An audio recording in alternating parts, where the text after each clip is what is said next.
아마 그때가 점점 다가오지 않나 하는 생각을 갖게 됩니다. 저는 지난주 중국 심양에 좀 다녀왔습니다. 우리나라에 성경이 어떻게 들어왔는가 바이블 로드를 따라 연구하는 여행이었습니다.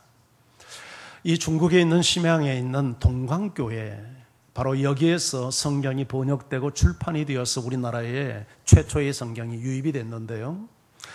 이 동광교회는 스코틀랜드 선교사 존 노스 목사님에 의해서 세워진 교회입니다. 130년 전에 세워졌습니다. 로스 선교사가 자기 매제 맥킨타이어 목사와 함께 중국에 왔는데 와서 보니까 조선 땅을 알게 됩니다. 조선 땅이 복음의 불모지입니다. 그런데 그 당시 대원군이 외교회의 문을 꽁꽁 걸어잠긴 쇄국 정책을 썼기 때문에 외국인은 우리 조선 땅에 들어올 수 없었습니다. 이때 눈을 열어보니까 많은 젊은이들이 선진 문명을 배우고 장사를 하기 위해서 중국 땅을 드나드는 것을 로스 목사가 발견하고 백홍준, 서상윤, 서경조와 같은 젊은이들을 하나님의 섭리 속에서 만납니다. 이 서상윤은 양방집 아들인데 일찍이 부모님이 세상을 떠났어요. 그래서 홍삼을 팔기 위해서 심양에 갔다가 장티부스에 걸립니다. 그 당시에 심양에는 서양 선교사들이 경영하는 병원이 있었는데 그 병원에 치료를 받다가 존 노스 목사님을 만나요. 사람이 쓸만한 것을 알고 그리고 지식이 있는 것을 알고 그들에게 영어를 가르치고 그들로부터 한글을 배웁니다. 3년 동안 이렇게 상부상조하다가 복음을 전하고 세례를 주고 그리고 그들과 함께 조선말로 된 성경을 번역하기 시작합니다. 최초로 번역한 성경이 누가복음, 요한복음, 그리고 나서 사도신경. 그렇게 번역을 시작한 지 18년 만인 1887년 신약성경 전체를 완역해냅니다. 그 성경 이름을 예수 성교전서 그렇게 붙였습니다. 저 성경이 이 한국 최초의 번역 신약성경입니다. 그런데 이 성경을 이제 한국에 조선 땅에 가지고 들어와야 되잖아요. 그런데 국경에서 너무 검문검색이 심했기 때문에 성경을 반입하는 것이 쉽지 않았습니다. 성경을 반입하다가 걸려서 곤욕을 치르기도 하고 성경이 불태워지고 압록강에 성경이 버려지는 사태들이 일어났습니다. 그때 백홍준이라는 사람이 하나님 앞에 기도하는데 하나님이 아이디어를 줍니다. 어려움을 당할 때 기도하십시오. 그 성경을 전부 다 낱장분해를 해가지고 그것을 꼬은 다음에 전부 다 새끼로 만들어가지고 그것을 망태기를 만들어가지고 거기에 물건을 담아서 그렇게 성경을 조선 땅에 반입시켰습니다. 조선 땅에 가지고 온 다음에 그것을 다시 분해해서 낱장 분해를 하고 다리미로 다리고 다시 원상복귀를 하고 다시 성경으로 조립하고 그걸 가지고 다니면서 사람들에게 복음을 전했습니다. 그래서 이 백홍준이가 최초로 사람들을 모아가지고 세운 교회가 여러분 그 유명한 한국 최초교회의 소래교회라는 교회입니다. 황해도에 있는 교회입니다. 그런데 이 사람은 관가에 이미 주목을 받았고 바로 국법을 어기고 외국인을 만났다는 이유로 옥고를 치르다가 바로 거기에서 순교하는 한국 최초의 순교자가 되었습니다. 참 이처럼 한국 땅의 복음이 전해지기 위해서 하나님이 세웠던 섭리는 너무 놀랍고 너무 귀합니다. 선교사들이 이 땅에 방문하기 전에 외국 땅에서 한국인에 의해서 성경이 번역되고 한국인에 의해서 복음이 전파되고 한국인에 의해서 최초의 교회가 세워졌던 것입니다. 그 모든 역사를 일으켰던 장소가 바로 심양에 있는 동광교회. 그 교회에 하나님께서 복을 많이 줬습니다. 지금 최적교인 3만 명이 모이는 교회입니다. 주일날 다 수용이 안 됩니다. 주일날 5번 예배를 드리는데 모든 부속실까지 총동원을 해야 3,000명이 예배를 드릴 수 있다고 합니다. 그래서 이 교회는 평일, 월요일만 빼고 화, 수, 목, 금, 평일에 예배를 드립니다. 제가 목요일날 이 교회의 예배에 참관을 했습니다. 한번 사진을 한번 보실까요? 지금 예배드리는 목요일날 평일날 모여서 예배하고 말씀 듣는 지금 광경입니다. 그 옆부분으로 쭉 저렇게 계속해서 교회가 성장할수록 달아냈습니다. 중국 정부가 재건축을 허용하지 않아서 옛날 건물을 그대로 쓰고 있습니다. 그래서 부속실에 갔는데 부속실을 제가 사진을 찍지 못했는데 부속실에 스크린도 없어요. 예, 스피커에 들리는 목소리를 듣고 예배를 같이 드립니다. 에어컨도 없습니다. 선풍기에 의존해가지고 심양이 우리보다 시원하지 않습니다. 습도가 90%가 넘어가지고 얼마나 푹푹 삶는지 모릅니다. 그런데도 저 많은 사람들이 저렇게 은혜를 사모하며 말씀을 듣고 예배에 참여하는 모습을 보는데 감동이 일어났습니다. 오늘날 우리는 이렇게 좋은 환경에서 에어컨을 틀어놓고 예배를 드리는데도 모이기를 점점 폐하는 이런 한국교회를 놓고 볼 때 참 우리가 도전받아야 되고 우리가 각성해야 되겠구나 하는 생각을 하게 됐습니다. 여러분, 예배가 살고 더 분발하는 여러분 되기를 주의 이름으로 축원합니다. 오늘은 계속해서 우리의 신앙을 점검하는 5주 동안 시리즈 설교 두 번째, 지난주에는 알곡과 가라지 설교를 통해서 비유를 통해서 참신앙과 거짓신앙이 어떻게 다른가를 살펴보았습니다. 천국은 하나님의 말씀으로 시작이 됩니다. 천국은 하나님의 백성들의 출생을 통해서 시작이 되는데 인자 되신 예수님께서 이 땅에 말씀을 선포해서 알곡신자들을 일으킵니다.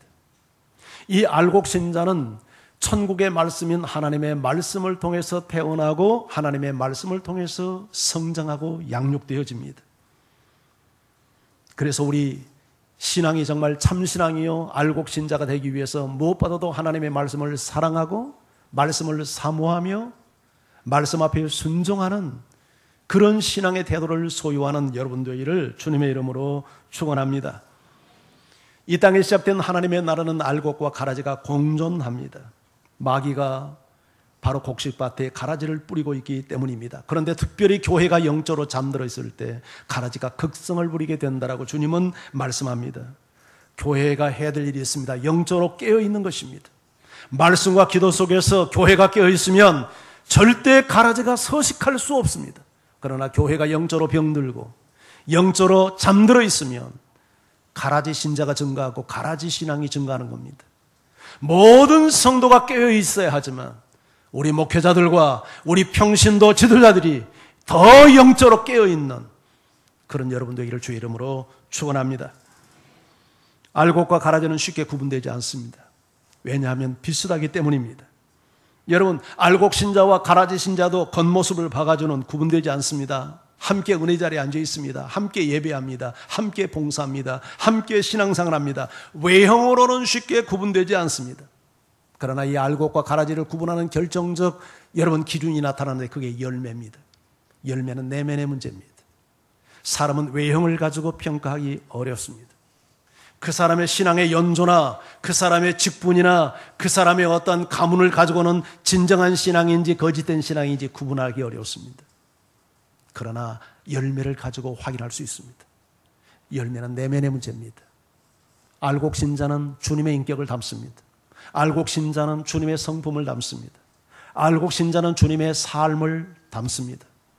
우리의 겉모습은 위장할 수 있습니다. 위선할 수 있습니다. 그러나 인격과 성품과 삶은 위장할 수 없습니다. 여러분 모두가 성령 안에서 알곡 신자가 되기를 주님의 이름으로 축원합니다. 오늘은 두 번째, 오늘 여기 슬기로운 처녀들과 미련한 처녀, 이 두 종류의 처녀들을 통해서 참신앙과 거짓신앙이 어떻게 다른지를 계속해서 우리에게 말씀합니다. 먼저 신랑을 맞이하는 두 부류의 처녀들을 한번 같이 살펴보겠습니다. 여기 신랑을 맞으러 나간 10처녀가 등장합니다. 유대 문화에서는요, 결혼식이 밤에 일어납니다. 그래서 등을 들고 신랑을 맞이합니다. 여기 나타나는 10처녀는 신랑을 맞이하는 신부의 들러들이라고 볼 수 있습니다. 자, 그런데 오늘 이 10처녀 가운데 오늘 예수님은 미련한 처녀와 슬기로운 처녀 두 부류의 처녀들이 있다고 소개합니다. 그들이 어떻게 다른지 성경을 통해서 한번 확인해 보겠습니다. 3절, 4절 성경 같이 읽어보죠. 함께 읽습니다. 시작. 미련한 자들은 등을 가지되 기름을 가지지 아니하고 슬기 있는 자들은 그릇에 기름을 담아 등과 함께 가져갔으니 공통점이 무엇입니까? 미련한 자와 슬기로운 자가 다 같이 등을 가졌습니다. 차이점은 무엇입니까? 미련한 자는 기름을 준비하지 않았고 슬기로운 자는 등과 함께 여분의 기름을 준비했다는 것입니다. 한마디로 이 비유를 통해서 주님은 참신앙의 사람과 거짓신앙의 사람의 결정적 차이는 준비성에 있다, 그렇게 말씀을 합니다. 여러분, 다시 오실 주님을 기다리며 믿음 생활하는 사람들은 언제 주님이 오셔도 맞이할 수 있도록 기름을 충분히 준비하는 성도입니다. 그러나 여기 믿음이 없어서 미련스러운 처녀들로 평가되고 있는 거짓신앙의 사람들은 준비하지 않습니다. 인생의 종말도 어쩌면 믿지 않고 다시 오실 주님도 믿지 않기 때문에 자신의 영원한 미래를 성실하게 준비하지 않는 것입니다. 슬기로운 참신앙의 사람은 주님이 언제 오시거나 또 주님이 내 생명을 부른다 할 때라도 내가 주님 앞에 설 수 있도록 만반의 준비를 갖추는 자들입니다. 여기에 비해서 미련한 자들은 자신을 위해서 어떤 준비도 갖추지 않는 사람들이죠. 그러다가 낭패를 당하는 사람들입니다. 여러분, 당신의 영혼을 성실하게 믿음으로 준비하는 참신앙의 사람이 되기를 주님의 이름으로 축원합니다. 신랑이 예상보다 늦어졌습니다. 그래서 처녀들이 신랑을 기다리다가 다 오늘 잠들었다고 이야기합니다. 밤이 깊었습니다. 그런데 신랑이 온다는 소리가 들립니다. 정신을 차리고 열 처녀가 다 잠이 깨어서 보니까 여기 난리가 났습니다. 등에 준비했던 기름이 다 떨어져서 등불이 꺼져가고 있는 것입니다. 여분의 기름을 준비한 처녀들은 별 문제가 없었지만 여분의 기름을 준비하지 않는 처녀들은 난감한 상황에 빠졌습니다. 예수님은 이 비유를 통해서 주님이 언제 온다 할지라도 또 주님께서 내 생명을 언제 부른다 할지라도 우리가 당당히 주님 앞에 설 수 있도록 우리 영적인 만반의 준비를 갖춰야 된다는 것을 말씀하고 있는 것입니다. 자, 그렇다면 오늘 여기 등과 기름은 우리의 신앙생활에 어떻게 적용해야 할까요? 자, 오늘 여기 등을 준비했다는 것은 우리의 외적인 신앙 태도, 신앙생활을 의미한다고 볼 수 있습니다. 그러나 등을 밝히는, 등에 불을 밝히는 기름은 우리 신앙생활을 신앙생활되게 하는, 참신앙을 소유하도록 만들어주는 성령의 역사라고 해석할 수 있고 이해할 수 있는 말씀입니다. 여러분, 우리가 하나님이 한 분이시고 하나님이 살아계심을 믿는 것은 대단한 신앙 고백이 아닐 수 없습니다. 그러나 하나님이 살아계시고 하나님이 한 분이신 유일성을 믿는 이 참신앙도 실상은 거짓신앙일 위험성이 있다고 성경은 경고합니다. 야고보서 2장 19절 말씀 우리 같이 한번 읽어볼까요? 시작. 내가 하나님은 한 분이신 줄을 믿느냐 잘 하는도다 귀신들도 믿고 떠느니라. 하나님이 한 분인 것을 믿는 하나님의 참신성에 대한 이 신성에 대한 유일성, 이거 참 귀한 믿음이죠. 귀한 교리죠. 그러나 귀신들도 그 정도는 믿고 심지어 떨기까지 한다라고 말합니다. 하나님에 대하여 아는 것 자체가 참신앙의 결정적 근거는 될 수 없다 하는 이야기죠. 진정한 믿음은 내가 알고 내가 믿고 신뢰하는 그 지식에 의해서 내가 다스림을 받고 내가 이끌리는 신앙이 되지 않는다면 하나님에 대해서 안다는 그 신앙은 참신앙이 아닐 수 있는 것이죠. 귀신들은 하나님이 한 분인 줄 알고 하나님이 살아계신 것을 알지만 그에게 굴복하지 않지 않습니까? 알고 떨지만 다스림 받지 않습니다. 우리의 신앙이 그런 신앙이 되어서는 안 되는 것이죠. 그러면 내가 알고 있는 하나님에 대한 신앙과 지식과 말씀에 대한 지식이 내 인생을 지배하고 다스림 받기 위해서 누구의 도움이 필요합니까? 성령의 도움이 필요한 것입니다. 이런 의미에서 기름 준비를 하라고 말씀을 하신 것이죠. 성령은 말씀을 사용하여 내 영을 거듭나게 합니다. 성령은 말씀을 사용하여 내 영혼을 성장할 수 있도록 자라게 만들어 주십니다. 성령의 역사 없이도 말씀 배울 수 있고 말씀 들을 수 있습니다. 그러나 성령의 도움이 없이 절대 거듭나지 못합니다. 성령의 도움이 없이 말씀을 들어도 영적 성장이 일어나지 않습니다. 성령의 도움이 없이 말씀을 들으면 그 말씀이 내 인생을 지배하고 다스려 가지 못합니다. 내 인생 속에 구원과 변화가 일어나려면 반드시 성령의 도움이 필요합니다. 같은 자리에 앉아서 말씀을 수년 동안 들어도 어떤 사람은 그 말씀으로 인해서 인생이 변화되고 인생이 새로워지는데 어떤 사람은 몇 년, 몇십 년이 지내도 전혀 변함이 없는 사람이 있습니다. 좋은 의미에서 변함이 없는 게 아니라 나쁜 의미에서 변화가 없는 겁니다. 왜 그러냐면 성령의 도움 안에서 성령의 도움을 받으며 말씀을 받고 있지 않기 때문입니다. 그 사람의 성경 지식은 이성적이고 지식적이지 영적인 지식이 되지 못하는 것입니다. 여러분, 이런 의미에서 우리는 신앙생활할 때 절대적인 성령의 도움을 구하는 여러분도 이를 바랍니다. 예배를 정성스럽게 미리 준비해야 되는 것도 이 예배가 성령의 도움 속에서 드려지는 예배가 돼야 돼요. 성령의 도움 없이, 성령의 기름 부음 없이 듣는 지식은 내 지성을 키우고 비판력은 향상시킬 수 있을지 모르지만 내 인생을 구원하고 변화시키지 못합니다. 성령 없이 들은 예수 그리스도, 그분의 위대함과 스승됨은 인정할 수 있지만 그분이 내 인생의 구주와 주인됨은 인정하지 못하는 것입니다. 미련한 자들도 기름이 없었던 것은 아닙니다. 불을 켜지 못했던 것은 아닙니다. 그러나 충분하지 못했던 것이죠. 여러분, 참신앙과 거짓신앙의 절대적 기준은 어디에 있냐면 일관성에 있습니다. 일관성. 거짓된 신앙도 열심을 낼 수 있습니다. 그러나 거짓된 신앙은 영원토록 열심을 내지 못합니다. 거짓된 신앙도 믿음의 흉내를 낼 수 있습니다. 그러나 거짓된 신앙은 영원히 믿음의 흉내를 내지 못합니다. 참신앙은 일관성이 있어야 되고 진리는 영원해야 하는 것입니다. 한때 불을 밝혔지만 지금 꺼져 있다면 그건 참신앙이 아닐 가능성이 아주 큽니다. 우리가 진정한 믿음의 참신앙 속에 신앙의 위기가 없는 건 아닙니다. 참신앙 속에도 신앙의 굴곡이 있을 수 있고 위기가 있을 수 있습니다. 그러나 참신앙의 사람은 결코 하나님을 부정하거나 하나님을 떠나지 못합니다. 신앙을 포기하지 못합니다. 오히려 넘어지고 쓰러지는 작은 굴곡은 있을 수 있지만 그러면서도 그 신앙은 깊어져 가고 그 신앙은 더 하나님을 향해서 전진해 가는 것이 참신앙을 갖는 사람의 부정할 수 없는 분명한 명백한 현상입니다. 여러분이 과거에 열심을 내었는데 지금은 그렇지 못한 분들이 있어요. 그래서 과거에 향수 빨아먹고 신앙생활 하는 분들이 있습니다. 그것은 내 신앙이 어쩌면 참신앙이 아니었을 가능성을 증거하고 있는 것이라고 보아야 합니다.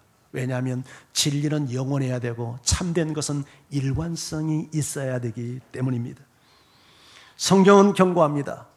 우리 히브리서 6장 4절 6절 이 말씀을 천천히 이해하면서 같이 한번 읽어볼까요? 함께 읽습니다. 시작.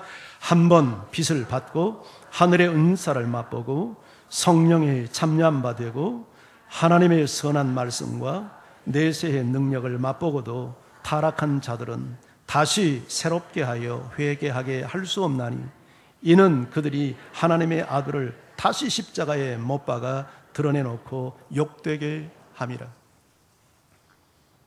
여러분, 세상에는 똑같은 성경을 놓고도 해석이 분분합니다. 장로교회는 하나님의 선택과 예정을 강조하고 감리교는 인간의 자유의지를 강조합니다. 장로교 신자는 하나님이 인간의 손을 잡고 있다고 얘기하고 감리교에서는 인간이 하나님의 손을 잡고 있다고 신앙의 형태를 표현합니다. 그런데 둘 다 사실 다 맞습니다. 하나님이 우리를 선택했으니까 하나님께서 절대 선택한 백성은 구원을 상실하지 않다. 이 말도 맞습니다. 그런데 인간의 책임을 강조하는 이 감리교의 신학도 맞습니다. 자, 오늘 말씀을 보면 여러분 그것을 이해하게 됩니다. 자, 보세요. 한 번 빛을 받고 하늘의 은사를 맛보았고 성령에 참여한 바가 되었고 하나님의 선한 말씀과 내세의 능력을 맛보았어요. 경험했어요. 그런데 이렇게 하고도 타락한 자들은 성령의 은혜를 체험하고 하늘의 빛을 경험하고 하늘의 은사를 맛보고 말씀의 선한 능력과 내세의 능력을 경험하고도 타락할 수 있다는 거예요. 그런데 이런 사람들은 다시는 회복하지 못한대요. 회개할 수 없대요. 이유가 뭐예요? 나를 위해서 십자가 지신 예수 그리스도를 드러내놓고 욕보이는 행위를 하고 있는 사람이기 때문에 이건 참신앙이 아니라는 얘기죠. 참신앙이 아니라는 거예요.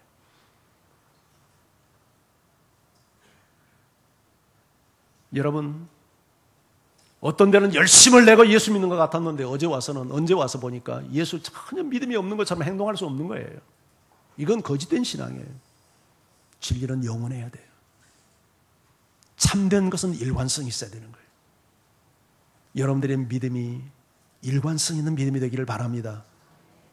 변함없는 진리 안에서 영원한 믿음이 되기를 바랍니다.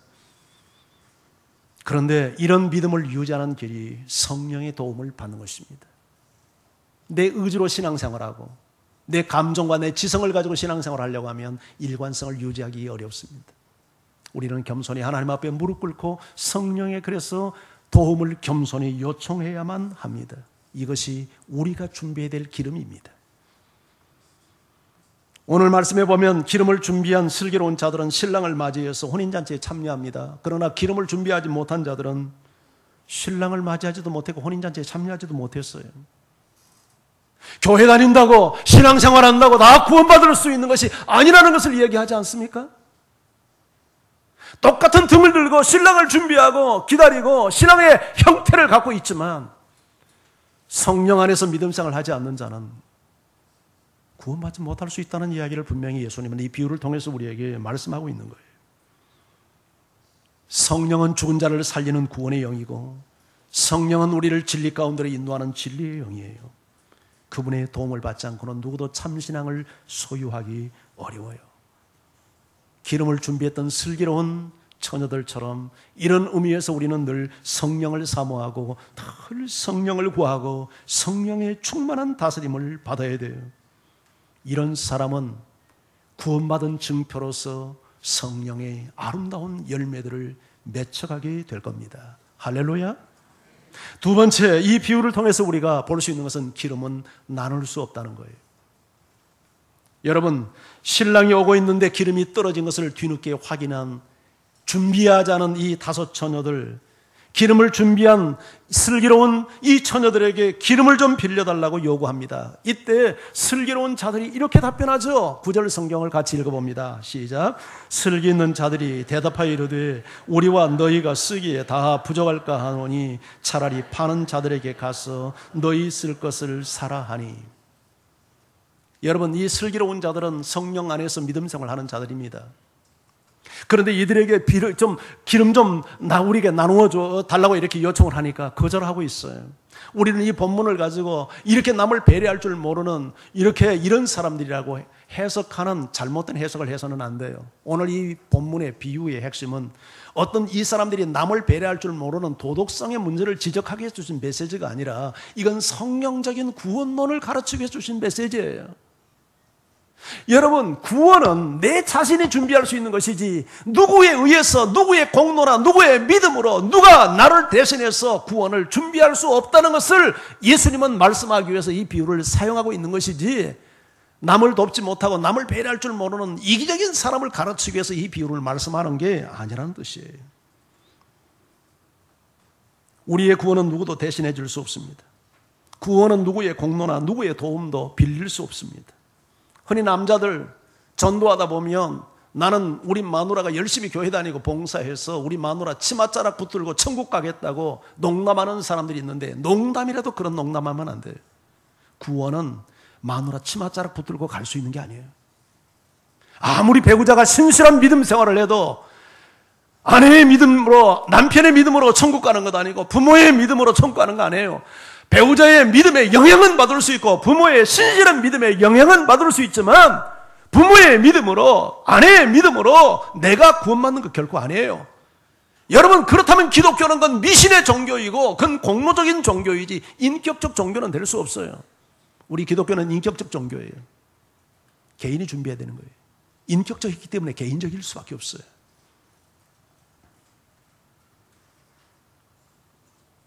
여러분, 기름은 빌려올 수 없습니다. 우리의 구원은 누구도 대신해 줄 수 없습니다. 내가 하나님 앞에서 책임감을 가지고 내 신앙을 준비하고 내 영혼을 준비하고 천국을 내가 준비하는 겁니다. 아멘. 우리 모두가 각성해서 내 아내가 열심히 믿음 생활하니까 나는 조금 덜해도 되겠지, 그런 마음 갖는 분 한 분도 없기를 바라요. 우리 조상들이 몇 대째 신실하게 믿음 생활을 했으니까 나는 대충 흉내만 내도 되겠지, 이런 비성경적인 사고를 하는 분이, 생각을 하는 분이 한 분도 없기를 바라요. 마지막 여기서 생각해 볼 게 있는데, 잔치에서 제외된 처녀들, 혼인잔치에 참여하지 못한 처녀들이 등장합니다. 여러분, 신랑이 왔을 때 이 혼인잔치에 참여하는 사람들이 있는가 하면 참여하지 못한 사람들이 있어요. 우리 10절 성경을 같이 한번 읽어볼까요? 함께 읽습니다. 시작.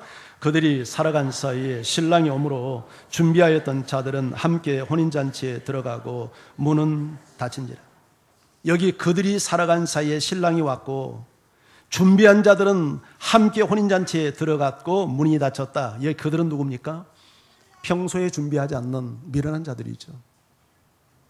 허구한 세월 시간 낭비해버리고 준비하지 않다가 신랑이 온다고 하니까 그제서야 발등에 불이 떨어져서 허겁지겁 준비하는 이 자들을, 이 사람들이 준비하러 간 사이에 신랑이 왔고, 그리고 이미 준비된 슬기로운 처녀들은 신랑과 함께 혼인잔치 자리에 입장을 했고, 그들이 들어가자마자 잔치집의 문은 닫혀버렸어요. 오늘 이 말씀을 통해서 우리에게 뭐를 교훈합니까? 여러분, 은혜 받는 것도 때가 있고 구원도 때가 있어요. 하나님께서 우리에게 준비할 수 있는 기회를 주실 때 신실한 마음을 가지고 겸손하게 준비하는 신앙생활을 살아야지, 마음만 먹으면 언제든지 내가 구원받을 수 있다는 잘못된 판단과 생각을 해서 우리가 준비 없는 신앙생활 하다가 죽음 앞에 서서야 발등에 불이 떨어져서 허겁지겁 준비하려고 하지만 구원이라고 하는 것은 그렇게 되는 게 아니죠. 교회 안에도 보면 헐레벌떡 신자들이 있습니다. 예배 참석하는 것도 보면 헐레벌떡, 무엇을 하는 것도 헐레벌떡. 왜 헐레벌떡 합니까? 미리 준비하지 않고 시간이 다 닥쳐서 그렇게 오기 때문에 헐레벌떡 하는 거죠. 이건 우리가 인생을 사는 태도도 잘못된 태도이고 신앙생활을 하는 태도도 바른 태도가 아니에요. 미리 준비해야죠. 주일날 교회 오는 것도 미리 준비해야죠. 성경에 보면 안식일 예비일이라는 게 있잖아요. 예비일, 전날 미리 다 준비해놨다가 안식일이 되면 정확하게 안식일을 지키는 거예요. 주일날이 되면 아침 일찍 일어나서 샤워도 하고 옷도 입고 머리 손질도 하고 다 준비하고 있다가 시간 전에 교회에 나와서 정성을 다해서 성령의 도움 안에서 하나님을 만나는 임재를, 그 임재 속에 들어가는 예배를 드려야지.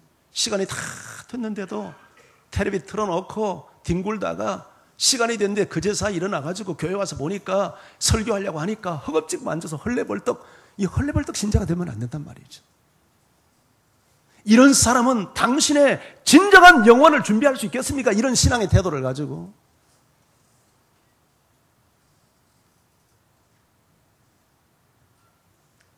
신앙생활도 마찬가지예요. 젊은 시절 내 인생에 정말 그 황금기에 주님을 사랑하고 믿음 생활 잘하고 내 영혼을 준비해야 되지.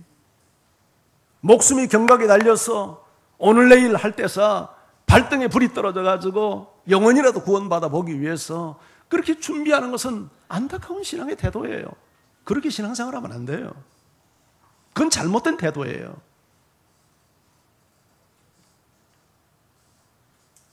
오늘 주님은 이 비유를 말씀하며 결론을 이렇게 짓고 있습니다. 자, 13절 같이 우리 함께 읽습니다. 시작. 그런즉 깨어있으라. 너희는 그 날과 그 때를 알지 못하느니라. 핵심이 뭡니까? 깨어있으라는 거예요. 왜 깨어있으라고 말합니까? 그 날과 그 때를 알지 못한대요. 주님이 언제 오실지, 주님이 언제 내 생명 부를지, 내가 주님 앞에 언제 서게 될지 아무도 몰라요. 언제라도 주님이 오시든 언제 주님이 내 생명 불러도 주님 앞에 설 수 있도록 깨어있으라는 거예요. 깨어있으라는 말은 준비하고 있으라는 얘기입니다. 스탠바이 하고 있으라는 거예요.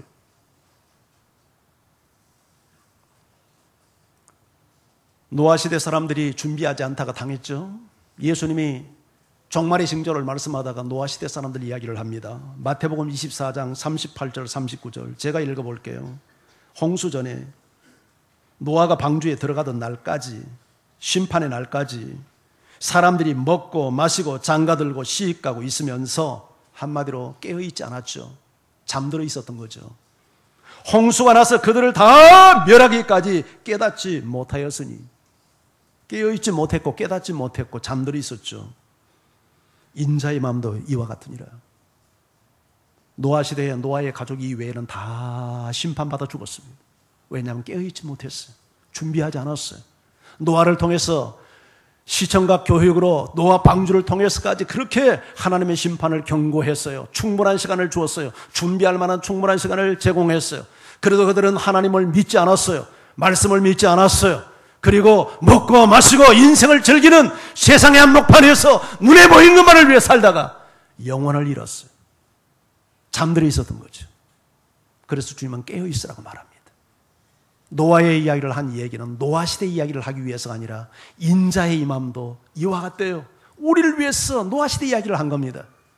주님이 재림 때에도 많은 사람이 영적인 잠을 자면서 깨어있지 못하고 세상에 취해서 먹고 마시고 인생을 즐기다가 이처럼 황당한 꼴을 당할 수 있기 때문에 경고의 말씀을 주면서 너희도 깨어있으라고 교훈한 거예요. 예수님은 이 말씀을 하시면서 이렇게 우리에게 권면합니다. 자, 44절, 마태복음 24장 44절 함께 읽어봅니다. 시작. 이러므로 너희도 준비하고 있으라. 생각하지 않은 때에 인자가 오리라. 여기서 핵심 메시지가 뭡니까? 준비하라는 거예요. 이유가 뭐 때문이죠? 생각지 않은 때 주님 온다는 거예요.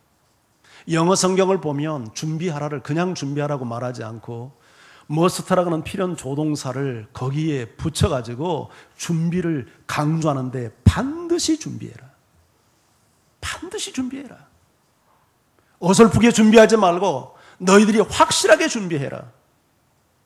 준비의 중요성을 예수님은 강조합니다. 자, 그렇다면 어떻게 우리는 준비해야 할까요?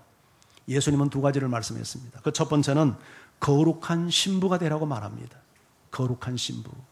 자, 우리 베드로후서 3장 10절 12절 말씀 같이 읽어보죠. 시작.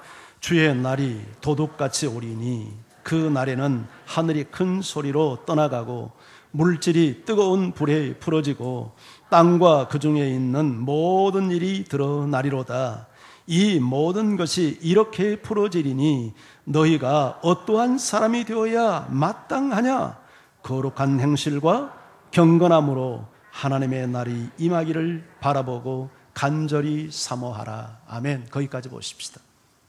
여러분, 주의 날이 도둑같이 온다. 주의 재림, 세상의 종말이죠. 어느 날 갑자기 임합니다. 자, 그날은 어떤 날입니까? 하늘이 큰 소리로 떠나가고 물질이 뜨거운 물에 풀어지고 땅에 있는 모든 것들이 다 드러나는 심판의 날입니다.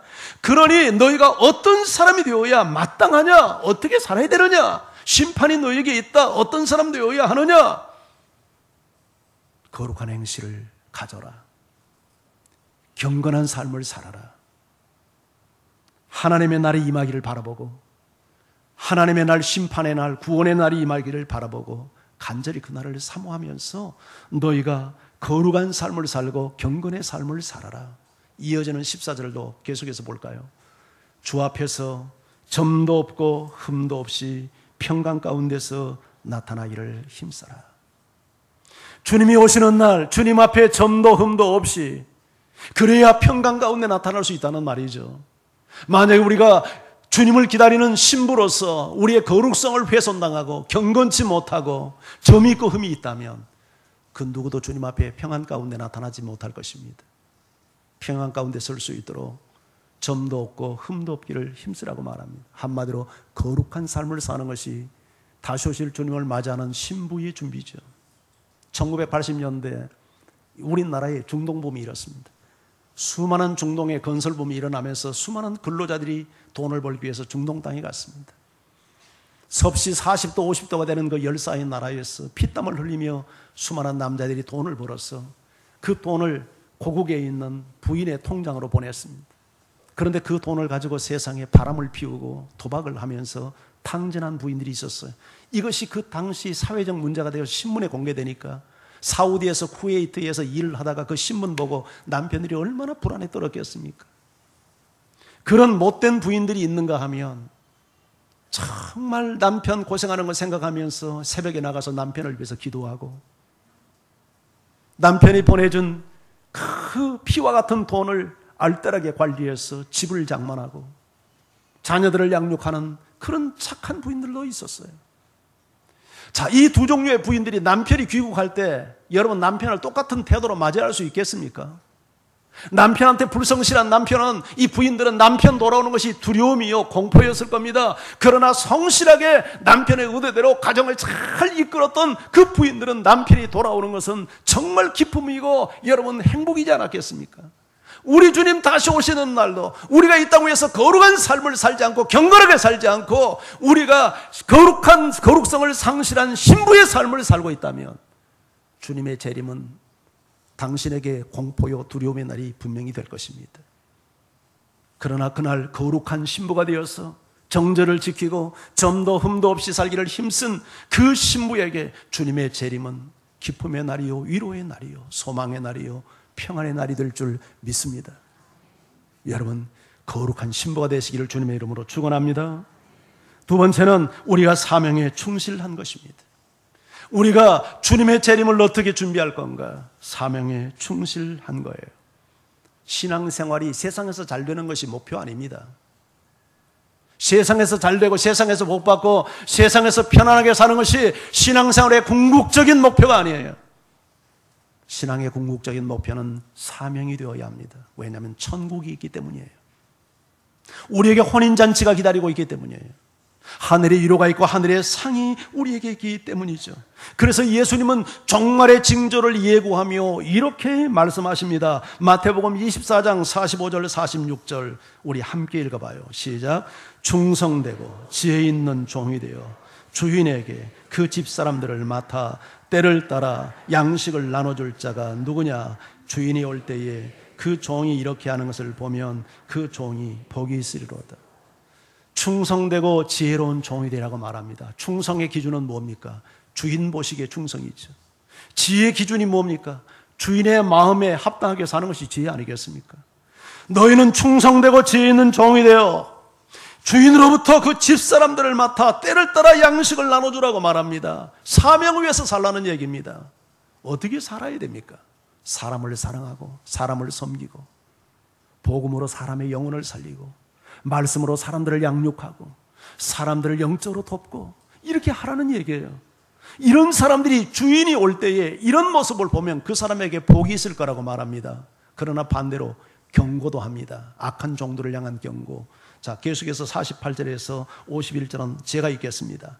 만일 그 악한 종이 마음에 생각하기를 주인이 더디오리라 하여 동료들을 때리며 술친구들로 더불어 먹고 마시게 되면 생각하지 않은 날 알지 못하는 시각에 그 종이 주인이 이르러 어미 때리고 외식하는 자가 받는 벌에 처하리니 거기서 슬피 울며 이를 갈리라. 충성되고 지혜로운 종과 달리 여기 악한 종이 소개됩니다. 악한 종의 기준은 누굽니까? 하나님 앞에서 악을 행하는 자죠. 이 악한 종은 주인의 의도대로 살지 않았습니다. 사명을 위해서 살지 않았습니다. 그에게 사명을 위해서 살 수 있는 권한을 부여했는데 그 권한을 악용합니다. 자기의 정욕과 자기의 만족을 위해서 종들을 때리고 술 퍼마시고 이렇게 하면서 사명과 상관없이 살았어요. 이러한 종들에게 주인이 와서 어미 때리고 외식하는 자가 받는 벌에 처한대요. 그것이 어떤 것입니까? 슬피 울며 이를 가는 장소래요. 지옥을 말하는 거죠. 사랑하는 성도 여러분, 하나님은 당신을 사랑하십니다. 오늘 이런 메시지들을 우리가 들으면 마음이 좀 무겁고 찹찹해질 겁니다. 여러분 잘 됩니다. 믿습니까? 여러분이 잘 될 겁니다. 이런 메시지 들으면 다 우리가 업됩니다. 그러나 오늘 말씀은 우리의 마음을 차분하게 만들고 무겁게 만듭니다. 그러나 이런 말씀 우리 들을 줄 알아야 됩니다. 하나님은 당신을 사랑하십니다. 여러분 가운데 단 한 사람도 신앙생활 열심히 했는데 주님 앞에 서는 날 너는 가짜야, 내 구원은 거짓된 구원이야, 이런 평가를 받는다면 얼마나 낭패스러운 일입니까? 평상시에 맘대로 살다가 주님 오시는 날 그제서야 발등에 불이 떨어져서 기름 준비하겠다고 나대지만 이미 혼인잔치에 문은 닫혀버리고 주여 주여 문을 열어주소서, 나는 너희가 누군지 모르겠다. 우리 이런 꼴 당하고 싶습니까? 세상에 그와 같은 바보가 어디 있습니까? 이와 같이 미라는 사람이 어디 있습니까? 참 믿음의 사람은 지혜로운 자입니다. 다시 오실 주님을 믿고 우리 인생의 종말과 우주적 종말을 우리는 믿고 하나님의 심판을 믿고 그래서 성실하게 우리 영혼을 준비하는 자들입니다.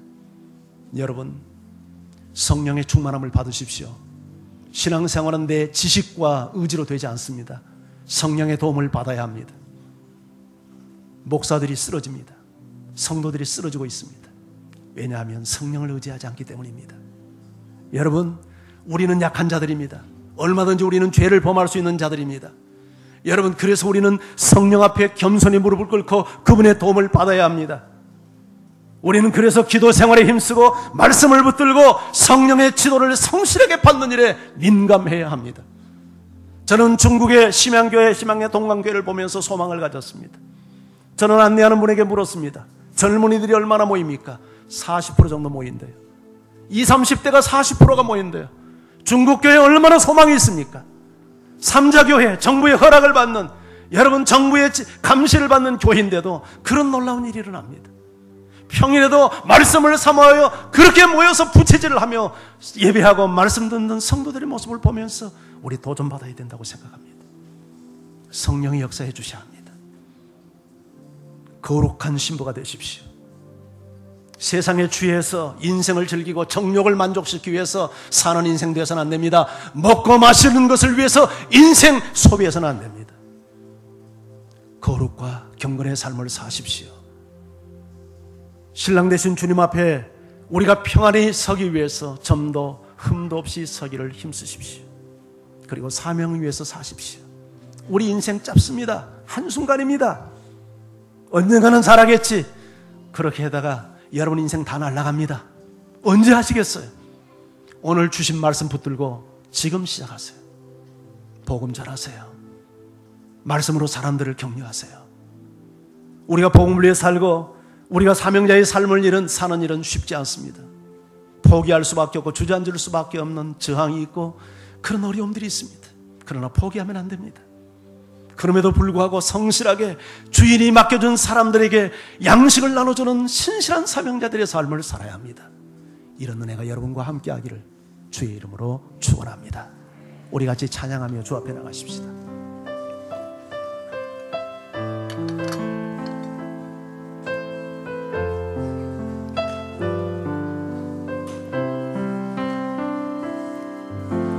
주님 다시 오실 때까지 나는 이 길을 가리라. 아멘. 좁은 문 좁은 길 나의 십자가 지고